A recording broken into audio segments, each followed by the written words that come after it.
ಹತ್ರ ಅಧಿಕಾರ ಇದೆ, ಹಣ ಇದೆ, ಜನ ಇದ್ದಾರೆ, ಎಲ್ಲ ರಾಜಕೀಯ ಪಕ್ಷದ ಸಪೋರ್ಟ್ ಇದೆ. ಆದರೂ ಒಬ್ಬ ಕಣ್ಣಿಲ್ದಿರೋನು ನನಗೆ ಕಾಗೆ ಆರಿಸ್ತಾವನೆ. ನನಗೇನು ಅನಿಸುತ್ತೆ ಅಂದರೆ ಅವನಿಗೆ ಒಂದಿಷ್ಟು ಪರ್ಸೆಂಟ್ ಆದರೂ ಕಣ್ಣು ಕಾಣಿಸುತ್ತೆ. ನಮ್ಗೆ ಅವನು ಯಾಮರಿಸ್ತಾ ಇದ್ದಾನೆ. ನಂಗೇನು ಹಂಗೆ ಅನ್ಸಲ್ಲ ಅಪ್ಪ, ಒಂಚೂರು ಚೂಟಿ ಇರ್ಬೋದಷ್ಟೇ. ಸುಮ್ ಕೂತ್ಕೊಳ್ರಿ, ಕಣ್ಣು ಕಾಣಿಸುತ್ತೆ ಅವಂಗೆ. ಅವನಿಗೆ ಕಣ್ಣಿದೆ ಅಂತ ಪ್ರೂವ್ ಮಾಡಿಬಿಟ್ರೆ ಇವರ ಆನರ್ ಇಡೀ ಕರ್ನಾಟಕಕ್ಕೆ ಇವನು ಕಣ್ಣಿಲ್ಲ ಅಂತ ಕಣ್ಣು ಕಟ್ಟಿದ್ದಾನೆ. ಇವರ ಆನರ್ ಮೈಕ್ ನ ಕರೆಕ್ಟ್ ಆಗಿ ಹಿಡ್ಕೋತಾನೆ. ಆ ಸಿನಿಮಾದಲ್ಲಿ ಹಾಡಿದನಲ್ಲ ಹೀರೋ, ಅದೇ ತರ ಹಾಡ್ತಾನೆ, ಅದೇ ತರ ಸ್ಟೆಪ್ಸ್ ಹಾಕ್ತಾನೆ ಇವನು. ಹೌದು ಇವರ ಆನರ್, ಟಾಯ್ಲೆಟ್ ಹೋದ್ರೆ ಸ್ವಿಚ್ ನ ಕರೆಕ್ಟ್ ಆಗಿ ಹಾಕ್ತಾನೆ ಇವರ ಆನರ್. ಇವನಿಗೆ ಕಣ್ಣು ಕಾಣಿಸುತ್ತೆ ಇವರ ಆನರ್, ಇವನಿಗೆ ಕಣ್ಣು ಕಾಣಿಸುತ್ತೆ ಅಂತ ಹೇಳಿ ಡಾಕ್ಟರ್ ಸರ್ಟಿಫಿಕೇಟ್ ಕೊಟ್ಟಿದ್ದಾರೆ ಇವರ ಆನರ್. ತಲುಪಿಸಿ ಜಡ್ ಸಾಹೇಬರಿಗೆ. ಇವನಿಗೆ ಕಣ್ಣು ಕಾಣಿಸುತ್ತೆ ಇವರ ಆನರ್. ಅಯ್ಯೋ ದೇವ್ರೆ, ಏನಯ್ಯ ಇದು? ನೀನ್ ಚೆನ್ನಾಗಿ ಹಾಡದೇ ಇದ್ರು ಪರವಾಗಿಲ್ಲ, ಪಾಪ ಕಣ್ ಕಾಣಲ್ಲ ಅಂತ ನಾನು ಬೇರೆ ನಿನಗೆ ವೋಟ್ ಹಾಕಿದ್ದಲ್ಲಯ್ಯ. ಕರ್ನಾಟಕ ಜನತೆಗೆ ಇವತ್ತು ನಾನು ನಿಜ ಹೇಳ್ಬಿಡ್ತೀನಿ, ಇನ್ನಾಗಲ್ಲ ನನ್ನ ಕೈಲಿ. ಹೌದು, ಇವ್ರು ಹೇಳಿದ್ ನಿಜ. ನನಗೆ ಕಣ್ ಕಾಣುತ್ತೆ. ನಾನು ನಿಮ್ಮೆಲ್ರಿಗೂ ಸುಳ್ಳು ಹೇಳ್ಬಿಟ್ಟೆ. 100% ನನ್ನ ಕೈಲಿ ನಾಟಕ ಆಡಕ್ಕಾಗಲ್ಲ.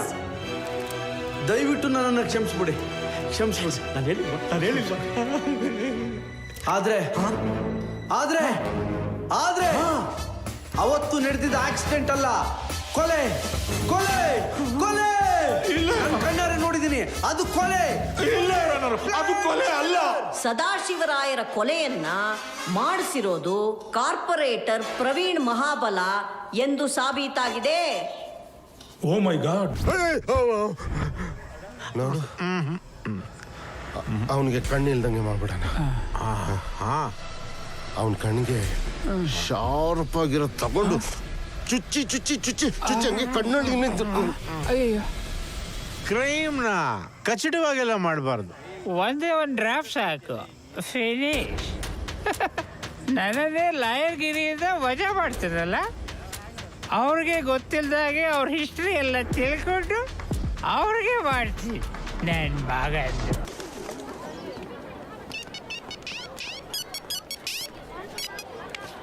ಹಲೋ, ನಾನು ಪ್ರವೀಣ್ ಮಹಾಬಲ್ ಮಾತಾಡ್ತಿರೋದು. ನಾನು ಹೊರಗಡೆ ಇರೋದಕ್ಕೆ ನೀನು ಹೊರಗಡೆ ಓಡಾಡ್ತಿರೋದು. ನಾನೇನಾದ್ರೂ ಒಳಗಡೆ ಹೋಗಿದ್ರೆ ನೀನು ಹೋಗ್ತಿದ್ದೆ 3 ಅಡಿ 6 ಅಡಿ ಒಳಗೆ. ಕಾರ್ಪೊರೇಟ್ ಗುಂಡಾಗಳ ಮನೆ ಹತ್ರ ಬಂದು ದಾಖಲೆ ಮಾಡಿ ಶಾಲೆ ಹೊತ್ತು ನಾನು ಸ್ಪರ್ಧೆ ಪಡಿತೀನಿ, ಅದುವರೆಗೂ ನೀವು ಬದುಕಿರ್ತಿರೋ ಹೇಳಕ್ಕಾಗಲ್ಲ ಅಂತ ಕಾರ್ಪೊರೇಟ್ರು ವಾರನ್ ಮಾಡಿ ಹೋದ್ರು. ಆದರೆ ಅದಕ್ಕೂ ನನಗೆ ಯಾವ ಸಂಬಂಧನೂ ಇಲ್ಲ. ಅದಂಗೆ ಹೇಳ್ತೀರಿ? ಸಾಂದರ್ಭಿಕ ಸಾಕ್ಷಿಗಳೇ ಹೆಂಗೆ ಹೇಳ್ತೀರಾ? ಅವ್ರು ಚಪ್ಪಲಿ ಹಾಕೊಂಡಿದ್ರು ಅಂತ ಆಗ್ಲೇ ಪ್ರೂವ್ ಆಗಿತ್ತು.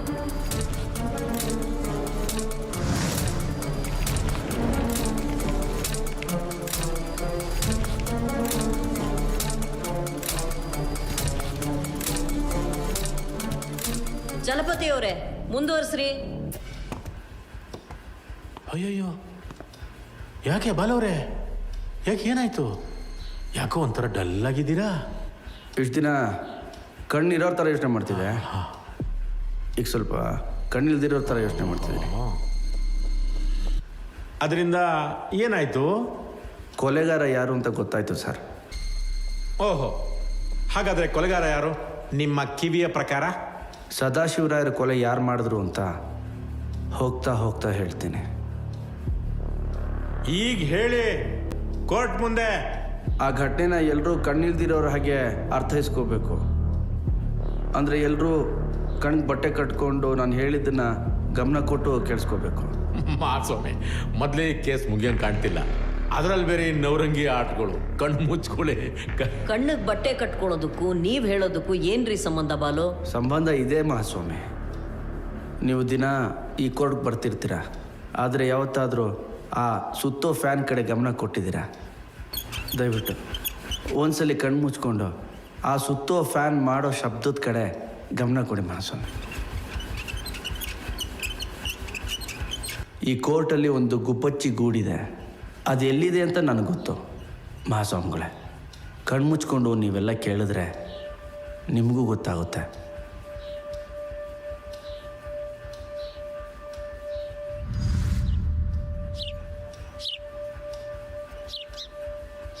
ಮಹಾಸ್ವಾಮಿ, ಇನ್ನೊಂದು ವಿಷಯ, ಯಾರೋ ಒಬ್ಬರು ಕೋರ್ಟ್ಗೆ ದಿನ ಸಂಪಿಗೆ ಹೂವು ಮುಡ್ಕೊಂಬರ್ತಾರೆ ಅನಿಸುತ್ತೆ. ನಾನು ಕೋರ್ಟ್ಗೆ ಬಂದಾಗೆಲ್ಲ ಅದ್ರ ಸುವಾಸನೆ ಬರ್ತಾ ಇರುತ್ತೆ. ನೀವೆಲ್ಲ ಕಣ್ಮುಚ್ಕೊಂಡು ಒಂದ್ಸಲಿ ಗಮನಿಸಿದ್ರೆ ನಿಮಗೂ ಗೊತ್ತಾಗುತ್ತೆ.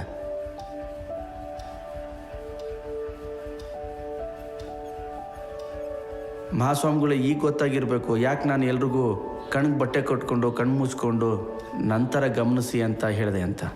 ಸರಿ, ಎಲ್ಲರೂ ಕಣ್ಣಿಗೆ ಬಟ್ಟೆ ಕಟ್ಕೊಳ್ಳಿ. ಚಲಪತಿಯವರೇ, ನೀವು ಕೂಡ.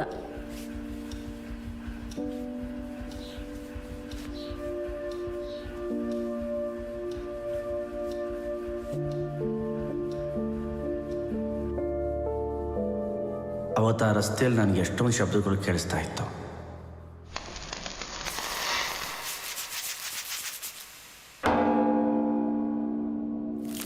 ಆಲೂಗಡ್ಡೆ, ಈರುಳ್ಳಿ, ತರಕಾರಿ.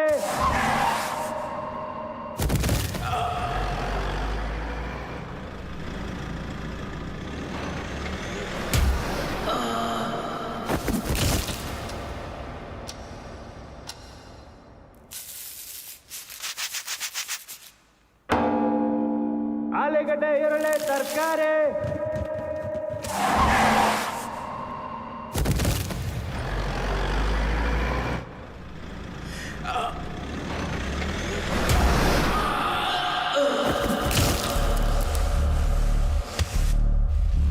ಆಗ ಆ ನರಳಾಡ್ತಿದ್ದ ಜೀವದ ಬಾಯಿಂದ ಒಂದು ಹೆಸರು ಬಂತು, ಚಂಟಿ.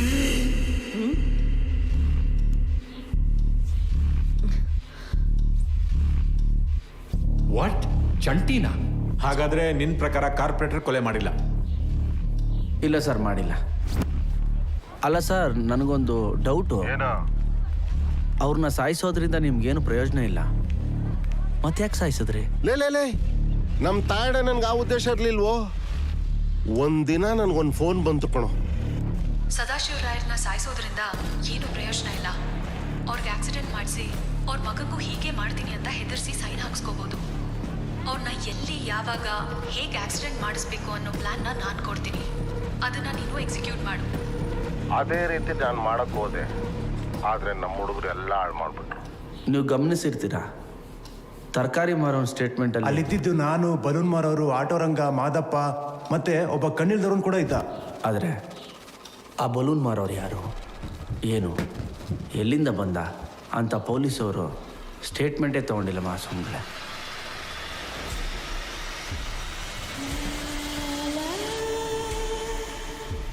ಆಕ್ಸಿಡೆಂಟ್ ಆಗಿದ್ದ ಜಾಗದಲ್ಲಿ ಒಂದು ಪರ್ಫ್ಯೂಮ್ ಸ್ಮೆಲ್ ಬರ್ತಿತ್ತು. ಅದೊಂದು ಸ್ಪೆಷಲ್ ಪರ್ಫ್ಯೂಮ್ ಅನಿಸುತ್ತೆ. ಆ ಸ್ಮೆಲ್ ಬಂದರೆ ಸಾಕು ನನಗೆ ಮೈಗ್ರೇನ್ ಸ್ಟಾರ್ಟ್ ಆಗ್ತಿತ್ತು.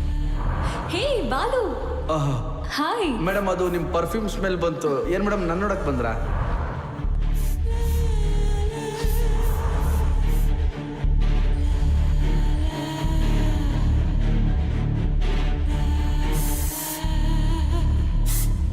ಚಂಟಿ ಅಂದರೆ ಬೇರೆ ಯಾರೂ ಅಲ್ಲ, ಮಯೂರಿ ಬಾಯ್ ಫ್ರೆಂಡ್, ಸದಾಶಿವರಾಯರ ಮಗ ಧನ್ರಾಜ್.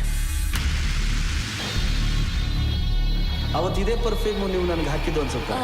ಆ ಪರ್ಫ್ಯೂಮಾ? ಆ ಪರ್ಫ್ಯೂಮ್ ಧನುದೆ.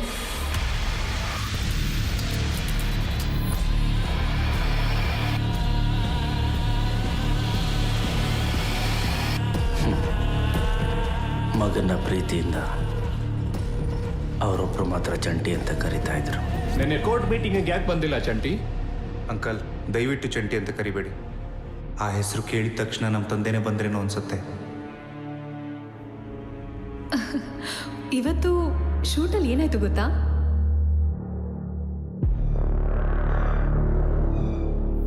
ಸದಾಶಿವರಾಯರನ್ನ ಸಾಯಿಸೋದ್ರಿಂದ ಏನು ಪ್ರಯೋಜನ ಇಲ್ಲ. ಸದಾಶಿವರಾಯರ್ನ ಸಾಯಿಸೋದ್ರಿಂದ ಏನು ಪ್ರಯೋಜನ ಇಲ್ಲ. ಅವ್ರಿಗೆ ಆಕ್ಸಿಡೆಂಟ್ ಮಾಡಿಸಿ ಅವ್ರ ಮಗನ ಬಗ್ಗೆ ಹೆದರಿಸ್ಬೋದು. ಅವ್ರಿಗೆ ಆಕ್ಸಿಡೆಂಟ್ ಮಾಡಿಸಿ. ಬಾಲು ಅವರೇ, ನೀವು ಹೇಳ್ತಿರೋ ಪ್ರಕಾರ ಈ ಕೊಲೆಯನ್ನ ಮಾಡಿರೋದು ಧನ್ರಾಜ್. ಹೌದು ಮಹಾಸ್ವಾಮಿ.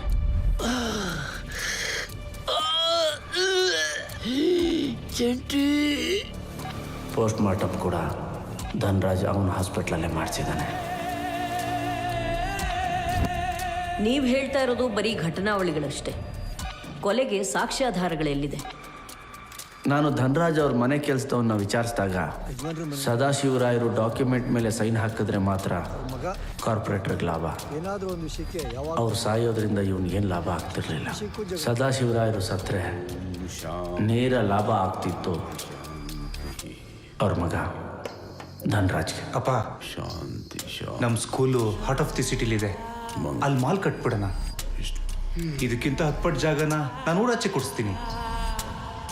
ಚಂಟಿ, ಅದು ಕೇವಲ ಜಾಗ ಅಲ್ಲಪ್ಪ, ನಮ್ಮೆಲ್ಲರ ವಂಶದ ಜೀವ. ಅಪ್ಪನಿಗಲ್ಲಿ ಧರ್ಮಾಸ್ಪತ್ರೆ ಧರ್ಮಶಾಲೆ ಮಾಡೋ ಆಸೆ ಇತ್ತು, ಮಗನಿಗೆ ಆ ಜಾಗನ ಕಮರ್ಷಿಯಲೈಸ್ ಮಾಡೋ ಆಸೆ ಇತ್ತು.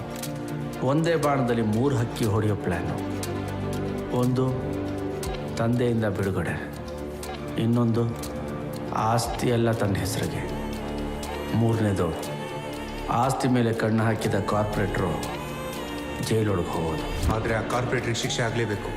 ಎಸ್ಪೆಷಲಿ ಆ ಪ್ರವೀಣ್ ಮಹಾಬಲ್ ಇದನ್ನಲ್ಲ ಸರ್, ಅವ್ನಿಗೆ ಶಿಕ್ಷೆ ಆಗಲೇಬೇಕು sir. Please note this point your honour. ಅಣ್ಣ, ಗುಡ್ ನ್ಯೂಸ್, ನೀವು ಕೊಲೆ ಮಾಡಿಲ್ಲ ಅಂತ ಬಾಲೂನ್ ಹೇಳ್ಬಿಟ್ಟ ಅಣ್ಣ. ಹೌದಾ? ಹೇಯ್, ನಿಜ? ಸೂಪರ್ ಕಣೋ.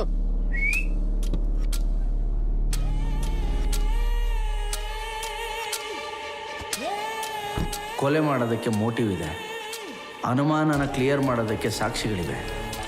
ಮಿಕ್ಕಿದ್ದು ನಿಮಗೆ ಬಿಟ್ಟಿದ್ದು ಮಹಾಸ್ವಾಮಿಗಳೇ.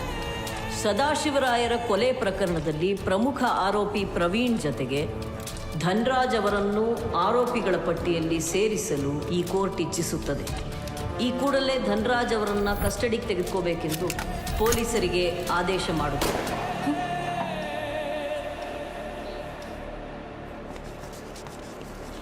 ಮಹಾಸ್ವಾಮಿ, ನಮ್ಮ ದೃಷ್ಟಿ ಶಾಲೆ ವಿಷಯದಲ್ಲಿ ಧನ್ರಾಜ್ ಆಗಲಕಾಯಿ ಆದರೆ ಕಾರ್ಪೊರೇಟ್ರು ಬೇವಿನಕಾಯಿ. ಇಬ್ಬರಿಂದನೂ ನಮ್ಮ ಶಾಲೆಗೆ ಕಹಿನೇ.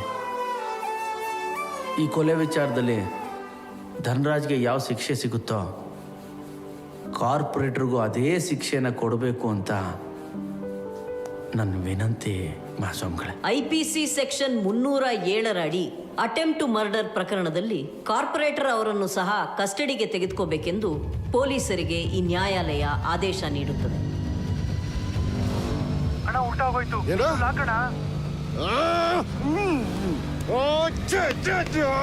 ಅವನ್ ಬಿಡುಗಡೆ ತಗೊಂಬ.